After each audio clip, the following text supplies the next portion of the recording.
Well, there's no shortage of bad news at the moment, is there? Look at the news bracket at the top of the show. Businesses going broke. You'll know people that are in trouble. Others getting sick, the virus running rampant. It's all important, isn't it, to start talking about these issues at the top of the show. I understand that, but there's a lot of doom and gloom. So tonight I want to give you some good stories, acts of kindness, stories of Australians coming together.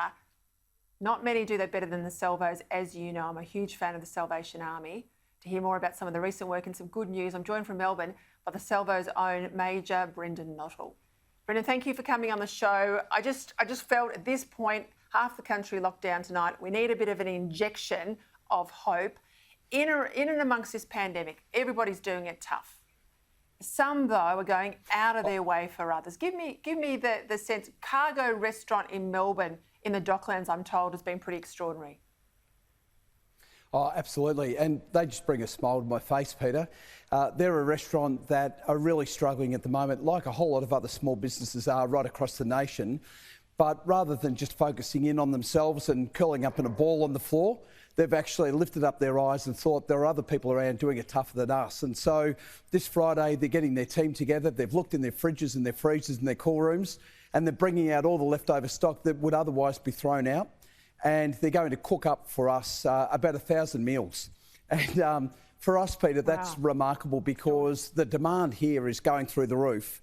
And we're every day thinking, gosh, how are we going to make ends meet? So when we get a call from a small business like Cargo Restaurant in Docklands, it absolutely lights up our day because we say we can actually meet the need over the next few days as a result of that generosity. It's really quite incredible.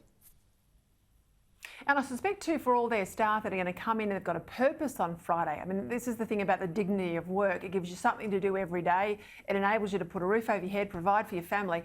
So it means they get to get out of bed and have a purpose on that day. Oh, absolutely, Peter. I think what's been happening is there are a lot of people, and we're hearing story after story, where people are just curled up on their couch and they're watching telly, and that's life for them, and they're not doing much else. And so what's happening is they receive a call from their boss who says, come in, we're going to actually do some good here. And it gives people a real purpose to actually get up, get going. And it's fantastic camaraderie going on between the team as well. And look, to be really honest, I think small business is the absolute backbone, not just of the state, but of the nation. And to see small business who do a remarkable job, sure, they're in it for a buck, and so they should be, but to actually see the way they generate employment for family and for others is remarkable. But then to actually see them go next level and do things for those that are doing it tough, it absolutely lights up my day. I think they're remarkable. Yeah, I couldn't agree more. Hey, 7-Eleven and Project 614, what's that about? Well, again, corporate Australia have been remarkable too. So what happened, Peter, was a number of years ago, it was about 2014, we received a call out of the blue from 7-Eleven, and they said, oh, we'll give you a coffee machine to go in the cafe that you run for people that are homeless or at risk of homelessness. And we all thought, oh, that was a nice gesture. And last Wednesday, we celebrated the 2 millionth coffee that was pumped out of that coffee machine.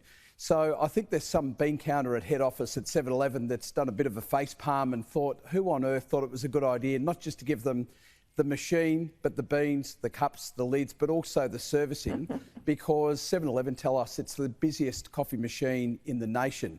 And so they've run off their feet, not just with providing us with beans, but also the servicing. But what it's also done, Peter, is not just provide people with a bit of dignity where they can sit down and have a coffee, but it's the conversations that happen over the coffee and around the coffee that are really remarkable. And I'm a Collingwood supporter, Peter, so I reckon about 2 million times I've copped a ribbing about the team that I support. But there's discussions about the weather and politics, obviously, but also there's some really deep things that take place during those conversations. And we've actually had some life or death matters that have been discussed and been resolved as a result of people having a coffee and having someone to actually have a chat with. I know people in country Victoria who hate to sit still, but they're locked down and there's not many COVID cases, and they're knitting blankets and beanies and scarves and all sorts of things for a range of charities. You know, you can sit there and think how bad it is to be locked up at home, but you can also think, if you open your mind a little bit, that there's always someone out there that's worse off than you. I can't complain. I've got a job to do. I get out of the house to come here and I've got money in my pocket. What can people at home do to help the work that you're doing? Well, I think it's the Australian way, Peter. I think we have this innate desire and innate ability not just to focus on ourselves, but to lift up our gaze and actually take a moment to think about others. And we've heard similar stories too, where people are knitting, families are knitting for others and just doing really practical things. So if people are able to support, if they're in a position to do that, obviously funds help. So if they go to salvationarmy.org.au, that's one way to contribute. But if you've got leftover produce, if you're a small business, a cafe or a restaurant, feel free to contact your local, it might be the Salvos or it might be another organisation that's there providing meals for others. They would love to hear from people who are able to provide some food at this time as well. So there's really practical things that people can do.